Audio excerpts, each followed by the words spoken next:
ಆಯುಷ್ ವಾಹಿನಿಯ ವೀಕ್ಷಕರೆಲ್ಲರಿಗೂ ನಮಸ್ಕಾರ. ಮನಿ ಮ್ಯಾನೇಜ್ಮೆಂಟ್ ವಿಶೇಷ ಕಾರ್ಯಕ್ರಮಕ್ಕೆ ತಮ್ಮೆಲ್ಲರಿಗೂ ಆತ್ಮೀಯ ಸ್ವಾಗತ. ಹಣಕ್ಕೆ ಸಂಬಂಧಪಟ್ಟಂತಹ ವಿಷಯ, ವೆಲ್ತ್ ನ ಮ್ಯಾನೇಜ್ ಮಾಡೋದು ಹೇಗೆ, ಹೂಡಿಕೆಗಳು ಎಲ್ಲಿ ಇದ್ರೆ ಸೇಫ್ ಇರುತ್ತೆ, ಸೆಕ್ಯೂರ್ ಆದಂತಹ ಒಂದು ವೆಲ್ತ್ ಮ್ಯಾನೇಜ್ಮೆಂಟ್ ಗಾಗಿ ನಿಮ್ಮೆಲ್ಲ ಸಮಗ್ರ ಪ್ರಶ್ನೆಗಳು ಹಾಗೂ ಏನೇ ಒಂದು ಡೌಟ್ಸ್ ಅಂಡ್ ಫಿಯರ್ಸ್ ಇದ್ರೂ ಅದಕ್ಕೆ ಸೂಕ್ತ ವೇದಿಕೆಯನ್ನ ಕಲ್ಪಿಸಿಕೊಡುವಂತಹ ಕಾರ್ಯಕ್ರಮವೇ ಮನಿ ಮ್ಯಾನೇಜ್ಮೆಂಟ್. ಹೂಡಿಕೆ ಹಾಗೂ ಅದರ ಕುರಿತಾದಂತಹ ಅರಿವು, ಮಾಹಿತಿ, ಮಾರ್ಗದರ್ಶನ ಇವೆಲ್ಲವೂ ಈ ವೇದಿಕೆಯಲ್ಲಿ ನಿಮ್ಮದಾಗಿಸಿಕೊಳ್ಳಬಹುದು.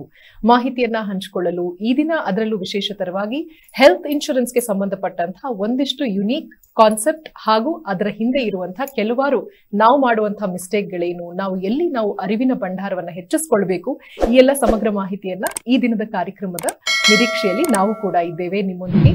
ನೀವೀಗ ನಾವು ಕಾರ್ಯಕ್ರಮದಲ್ಲಿ ತಿಳಿಸಿಕೊಡುವಂತಹ ಮಾಹಿತಿಯನ್ನ ಪ್ರತಿನಿತ್ಯವೂ ತಪ್ಪದೇ ವೀಕ್ಷಿಸಿ ಅಂತ ಹೇಳ್ತಾ ಕಾರ್ಯಕ್ರಮಕ್ಕೆ ಈ ದಿನ ಸಂಪನ್ಮೂಲ ವ್ಯಕ್ತಿಗಳಾಗಿ ನಮ್ಮೊಂದಿಗೆ ಬಿಸಿನೆಸ್ ಮೆಂಟರ್ ಹಾಗೂ ಸಕ್ಸಸ್ ಕೋಚ್ ಡಾಕ್ಟರ್ ಭರತ್ ಚಂದ್ರ ಅವರಿದ್ದಾರೆ. 4 ದಶಕಗಳ ಸುದೀರ್ಘವಾದಂತಹ ಒಂದು ಎಕ್ಸ್ಪರ್ಟೀಸ್ ಈ ಒಂದು ಫೀಲ್ಡ್ ನಲ್ಲಿ ಇದೆ. ಮನಿ ಮ್ಯಾನೇಜ್ಮೆಂಟ್ ಗಾಗಿ ಈ ದಿನ ಏನೆಲ್ಲ ವಿಶೇಷ ಸಲಹೆಗಳನ್ನ ತಿಳಿಸಿಕೊಡಲಿದ್ದಾರೆ, ಹೆಲ್ತ್ ಇನ್ಶೂರೆನ್ಸ್ ಕುರಿತಾಗಿ ಸಂಪೂರ್ಣ ಮಾಹಿತಿಯನ್ನ ನಾವು ಪಡ್ಕೊಳ್ಳೋಣ. ನಮಸ್ತೆ, ಕಾರ್ಯಕ್ರಮಕ್ಕೆ ಆತ್ಮೀಯ ಸ್ವಾಗತ. ನಮಸ್ಕಾರ. ಹೆಲ್ತ್ ಇನ್ಶೂರೆನ್ಸ್ ಅಂದಾಕ್ಷಣ ಎಲ್ಲರಿಗೂ ಒಂದು ಭಯ ಇರುತ್ತೆ. ಈ ಒಂದು ಪದಾನೇ ಒಂದು ಫಿಯರ್ ಇಂದ ಇನ್ಸೈಟ್ ಆಗಿರೋದು, ಅನಿಶ್ಚಿತೆ. ಯಾಕಂದ್ರೆ ಅನಿಶ್ಚಿತತೆಯಲ್ಲೇ ನಮ್ಮ ಜೀವನ ಸಾಗ್ತಾ ಹೋಗುತ್ತೆ. ಈ ಅನ್ಸರ್ಟನಿಟಿಯಲ್ಲಿ ಇನ್ಶೂರೆನ್ಸ್ ನ ಮಾಡಿಸೋದು ಹೇಗೆ, ಇದರ ಹಿಂದೆ ಏನೆಲ್ಲ ಸವಾಲುಗಳಿದೆ, ಸಾಮಾನ್ಯವಾಗಿ ನಾವು ಎಲ್ಲಿ ಎಡವುತ್ತೀವಿ ಹೆಲ್ತ್ ಇನ್ಶೂರೆನ್ಸ್ ಅಂದ್ರೆ? ಇಷ್ಟೆಲ್ಲ ಅನಿಶ್ಚಿತತೆ ಇದೆ ಅಂತಂದ್ರೂ ಕೂಡ ನಮ್ಮ ದೇಶದಲ್ಲಿ ಇವತ್ತಿನವರೆಗೆ ಹೆಲ್ತ್ ಇನ್ಶೂರೆನ್ಸ್ ಮಾಡಿದವರ ಸಂಖ್ಯೆ ಅತಿ ಕಡಿಮೆ. ಮತ್ತೆ ಬೇಕಾದಷ್ಟು ತಪ್ಪುಗಳನ್ನು ಮಾಡ್ತಾರೆ. ಎಷ್ಟು ತಪ್ಪುಗಳನ್ನು ಮಾಡಬಹುದು ಅಂತ ಹೇಳಿ ಒಂದು 8 ತಪ್ಪುಗಳನ್ನು ಪಟ್ಟಿ ಹಾಕೊಂಡ್ ಬಂದಿದ್ದೇನೆ. ಬಹಳ ಮೊದಲಿಗೆ ನಾವು ಗೆಟಿಂಗ್ ಇನ್ಸಫಿಷಿಯಂಟ್ ಕವರೇಜ್ ಅಂದರೆ ನಿಮಗೆ ಎಷ್ಟು ಹೆಲ್ತ್ ಇನ್ಶೂರೆನ್ಸ್ ಸಮ್ ಅಶ್ಯೂರ್ಡ್ ಬೇಕೋ ಅದಕ್ಕಿಂತ ಕಮ್ಮಿಗೆ ನೀವು ನಿಮ್ಮನ್ನು ತೊಡಗಿಸ್ಕೊಳ್ಳೋದು. ಉದಾಹರಣೆಗೆ ನನಗೀಗ 30 ವರ್ಷ, ಮದುವೆ ಆಗಿದೆ, ಹೆಂಡತಿ ಇದ್ದಾಳೆ, ಒಂದು ಮಗು ಇನ್ನೂ ಹುಟ್ಟಿಲ್ಲ. ಅಂಥವರು ಬಹುಶಃ 3 ಲಕ್ಷ ಹೆಲ್ತ್ ಇನ್ಶೂರೆನ್ಸ್ ಮಾಡಿಸಿದ್ರೆ ಸಾಕಾಗುತ್ತೆ. ನನಗೀಗ 40 ವರ್ಷ, ಹೆಂಡತಿ ಮತ್ತೆ 2 ಮಕ್ಕಳಿದ್ದಾರೆ, ನಾನು ಇದ್ದೇನೆ. ಈಗ ನಾನು ಫ್ಯಾಮಿಲಿ ಫ್ಲೋಟರ್ ತಗೊಂಡು 5 ಲಕ್ಷ ಕವರೇಜ್ ಮಾಡ್ಕೋಬೇಕಾಗತ್ತೆ. ಇದು ನಾನು ಹೇಳ್ತಾ ಇರೋದು ಕನಿಷ್ಠ. ನನಗೀಗ 50-55 ಆಗಿದೆ. ಈಗಾಗಲೇ ಒಂದಷ್ಟು ಚಿಹ್ನೆಗಳು ಕಾಣ್ತಾ ಇದ್ದಾವೆ, BP, ಶುಗರ್ ಮತ್ತು ಇತರೆ ಕಾಯಿಲೆಗಳು. ಇಂತಹ ಸಂದರ್ಭದಲ್ಲಿ 5 ಲಕ್ಷ ಸಾಕಾಗೋದಿಲ್ಲ, 10 ಲಕ್ಷ ಮಾಡಬೇಕಾಗತ್ತೆ. ಹಾಗೂ 60 ಬಂದಾಗ ಬಹುಶಃ 20 ಮಾಡಿದ್ರು ಕೂಡ ಒಳ್ಳೆಯದೇ.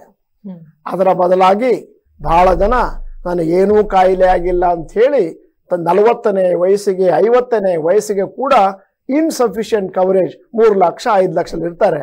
ಒಮ್ಮೆ ಹಾಸ್ಪಿಟ್ಲಿಗೆ ಹೋಗಿ ಬಂದ ಮೇಲೆ ಗೊತ್ತಾಗುತ್ತೆ ನಾನು ಕೈಯಿಂದ ಎಷ್ಟು ಕಟ್ಟಬೇಕಾಗುತ್ತೆ ಅಂತ. ಇದು ಒಂದು ದೊಡ್ಡ ತಪ್ಪು. ಎರಡನೆಯ ಮಿಸ್ಟೇಕ್ ಏನು ಅಂತಂದ್ರೆ ಕನ್ಸೀಲಿಂಗ್ ಮೆಡಿಕಲ್ ಬ್ಯಾಕ್ಗ್ರೌಂಡ್. ನೀವು ಹೆಲ್ತ್ ಇನ್ಶೂರೆನ್ಸ್ ತಗೊಳ್ಬೇಕಾದ್ರೆ ಆ ಪ್ರಶ್ನಾವಳಿಯಲ್ಲಿ ಪ್ರಶ್ನೆಗಳನ್ನು ಕೇಳ್ತಾರೆ. ನೀವು ಸ್ಮೋಕ್ ಮಾಡ್ತೀರಾ, ನೀವು ಆಲ್ಕೋಹಾಲ್ ತಗೊಳ್ತೀರಾ ಅಂತ ಕೇಳ್ತಾರೆ. ಯಾವತ್ತೋ ಒಂದ್ಸರಿ ಸ್ಮೋಕ್ ಮಾಡ್ತೀನಿ, ಯಾಕೆ ಹೇಳಬೇಕು ಅಂತ ಹೇಳಲ್ಲ. ಯಾವತ್ತೋ ಒಂದ್ಸರಿ ಸ್ಮೋಕ್ ಮಾಡ್ತಿದ್ದು ಆಮೇಲೆ ಮತ್ತೆ ಚೈನ್ ಸ್ಮೋಕಿಂಗ್ ಆಗ್ಬೋದು. ಯಾವತ್ತೋ ಒಂದ್ಸರಿ ಸೋಷಿಯಲ್ ಡ್ರಿಂಕರ್ ಅಂತ ನಾವು ಅದನ್ನ ಹೇಳೋದಿಲ್ಲ. ಅಥವಾ ನಾನು ಕುಡಿತಾ ಇದ್ರು ಇವರಿಗೆ ಯಾಕೆ ಅಂತ ಹೇಳೋದಿಲ್ಲ. ಮುಂದಿನ ದಿನಗಳಲ್ಲಿ ಈ ಸ್ಮೋಕಿಂಗಿಗೆ ಸಂಬಂಧಿತ ಯಾವುದಾದರೂ ಕಾಯಿಲೆಗಳು ನಮಗೆ ಬಂದಾಗ ಮತ್ತು ಡ್ರಿಂಕಿಂಗಿಗೆ ಸಂಬಂಧಪಟ್ಟಂತ ಯಾವುದಾದ್ರೂ ಕಾಯಿಲೆಗಳು ಬಂದಾಗ ಅವರು ಅಗಿಲಿಕ್ಕೆ ಶುರು ಮಾಡ್ತಾರೆ ನಿಮ್ಮ ಹಿಂದಿನ ಹಿಸ್ಟ್ರಿಯನ್ನು. ನೀವು ಅದನ್ನು ತಪ್ಪಾಗಿ ಹೇಳಿದ್ದೀರಿ ಅಂತ ನಿಮ್ಮ ಪ್ರಶ್ನಾವಳಿಯಲ್ಲಿ ಗೊತ್ತಾಗುತ್ತೆ. ಅಲ್ಲಿಗೆ ಅದಕ್ಕೆ ಸಂಬಂಧಿತವಾದಂತಹ ಕ್ಲೇಮ್ಸ್ ಏನಾದಿದ್ರೆ ಕೊಡುವುದಿಲ್ಲ. ಅಷ್ಟೇ ಅಲ್ಲ, ಕೋರ್ಟಿಗೆ ಹೋದಾಗಲೂ ಕೂಡ ಜಡ್ಜ್ಗಳು ಹೇಳ್ತಾರೆ ನೀವು ತಪ್ಪು ಮಾಹಿತಿ ಕೊಟ್ಟಿದ್ದೀರಿ, ಅದರಿಂದ ನಿಮಗೆ ಕ್ಲೇಮ್ಸ್ ಕೊಡೋದಿಲ್ಲ. ಆದ್ದರಿಂದ ಬಹಳ ಇಂಪಾರ್ಟೆಂಟು, ಸ್ಮೋಕಿಂಗ್ ಇದ್ರೆ ಒಕೇಶನಲ್ ಅಂತ ಹಾಕಿ ನಿಮ್ಮ ಪ್ರೀಮಿಯಂ ಒಂಚೂರು ಜಾಸ್ತಿ ಆಗ್ಬೋದು. ಸೋಷಿಯಲ್ ಡ್ರಿಂಕರ್ ಅಂತಾನೆ ಬೇಕಾದ್ರೆ ಬರೀರಿ, ಏನೂ ತೊಂದರೆ ಇಲ್ಲ. ಆದರೆ ತಪ್ಪು ಮಾಹಿತಿಯನ್ನು ಕೊಡೋದು ಅತಿ ಅತಿ ಡೇಂಜರಸ್. ಓಕೆ, ಸೊ ಯಾವುದು ಮೆಡಿಕಲ್ ಇದನ್ನ ಕೋಮಾರ್ಬಿಡಿಟೀಸ್ ಇರಲಿ, ಏನೇ ಸಮಸ್ಯೆಗಳಿದ್ರು ಅದನ್ನ ನಾವು ಕನ್ಸೀಲ್ ಮಾಡಬಾರ್ದು. ಸಾಮಾನ್ಯವಾಗಿ ಯಾಕೆ ಮಾಡ್ತಾರೆ ಹಾಗಿದ್ರೆ ಕನ್ಸೀಲ್? ನಾನು ಹೆಚ್ಚಿದೆ ಅಂತ, ಪ್ರೀಮಿಯಂ ಹೆಚ್ಚಾಗುತ್ತೆ, ಮತ್ತೆ ಕೆಲವು ಸತಿ 45-50 ವಯಸ್ಸಿನವರು ಸ್ಮೋಕ್ ಮಾಡ್ತಾರೆ, ಮತ್ತೆ ಈಗಾಗಲೇ ಆಲ್ಕೋಹಾಲ್ ತಗೋತಾ ಇದ್ದಾರೆ, ಮತ್ತೆ ಲಿವರ್ ನಲ್ಲಿ ಸಿರೋಸಿಸ್ ಪ್ರಾರಂಭ ಆಗಿದೆ ಅಂತಂದ್ರೆ ಒಂದು ನಿಮ್ಮ ಪ್ರೀಮಿಯಂ ತುಂಬಾ ಮೇಲಕ್ಕೆ ಹೋಗ್ಬೋದು. ಕೆಲವೊಮ್ಮೆ ನಿಮ್ಗೆ ಇನ್ಶೂರೆನ್ಸ್ ಅನ್ನು ಕೊಡದೇ ಇರಬಹುದು. ನೀವು 5-6 ಕಂಪನಿಗಳಿಗೆ ಹೋದ್ರೂ ಕೂಡ ಇನ್ಶೂರೆನ್ಸ್ ಅನ್ನು ಕೊಡದೇ ಇರಬಹುದು.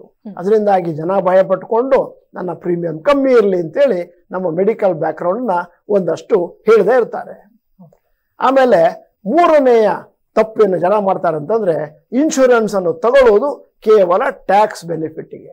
ನಾವು ಇನ್ಶೂರೆನ್ಸ್ ಅನ್ನು ತೆಗೆದುಕೊಳ್ಳಬೇಕಾದಂತ ಪರ್ಪಸ್ ಏನು ಅಂತಂದ್ರೆ, ಹಾಸ್ಪಿಟಲ್ ಅಲ್ಲಿ ಅಡ್ಮಿಟ್ ಆದ್ರೆ ಒಂದಷ್ಟು ದೊಡ್ಡ ಖರ್ಚು ಬರುತ್ತೆ, ಆ ಖರ್ಚನ್ನು ಸರಿದೂಗಿಸ್ಲಿಕ್ಕೆ. ಹೆಲ್ತ್ ಇನ್ಶೂರೆನ್ಸ್ ಅನ್ನ ಮುಖ್ಯವಾದ ಉದ್ದೇಶ ಏನು ಅಂತಂದ್ರೆ, ನಿಮ್ಮ ಫೈನಾನ್ಷಿಯಲ್ ಪೊಸಿಷನ್ ಹಾಳಾಗಬಾರ್ದು.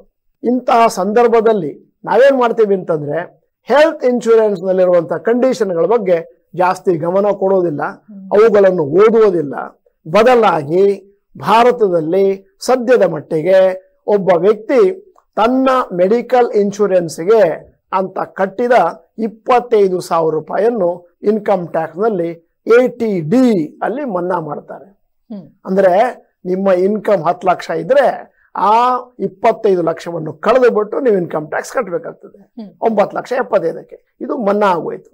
ಹಾಗೇನೆ ಚಿದಂಬರಂ ಇರುವಾಗ ಹೇಳಿದ್ರು, ಮಕ್ಕಳು ತಂದೆ ತಾಯಂದಿರನ್ನು ಪ್ರೀತಿ ಮಾಡಿ ಅಂತ ಹೇಳಿ ಒಂದು ವಾಕ್ಯವನ್ನು ಹೇಳಿ ಬಜೆಟ್ ಅಲ್ಲಿ ತಂದೆ ತಾಯಂದಿರಿಗೆ 65-60 ವರ್ಷ, ಈ ತರ 50 ಹೆಂಗಸರಿಗೆ 55, ಗಂಡಸರಿಗೆ 60, ಅದರ ಮೇಲಿದ್ದಂತಹ ತಂದೆ ತಾಯಂದಿರಿಗೆ ಮಕ್ಕಳು ಹೆಲ್ತ್ ಇನ್ಶೂರೆನ್ಸ್ ಮಾಡಿಸಿದ್ರೆ 50,000ವರೆಗೂ ರಿಬೇಟ್ ಕೊಡ್ತಾ ಇದ್ರು.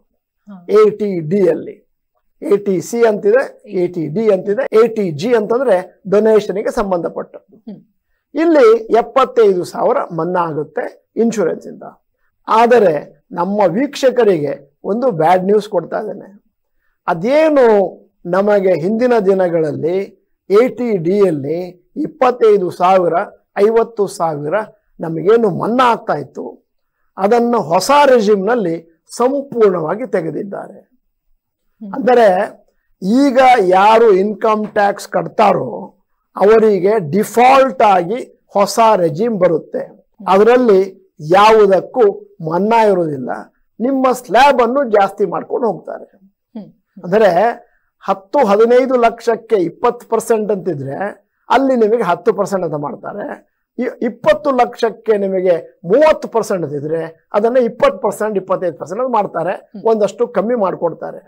ಆದ್ದರಿಂದ ಮುಂದಿನ ದಿನಗಳಲ್ಲಿ ಹೆಲ್ತ್ ಇನ್ಶೂರೆನ್ಸ್ಗೆ ನಿಮಗೆ ಯಾವುದೇ ರಿಬೇಟು ಸಿಗದಿರುವಂತಹ ಎಲ್ಲ ಚಾನ್ಸಸ್ ಇದೆ.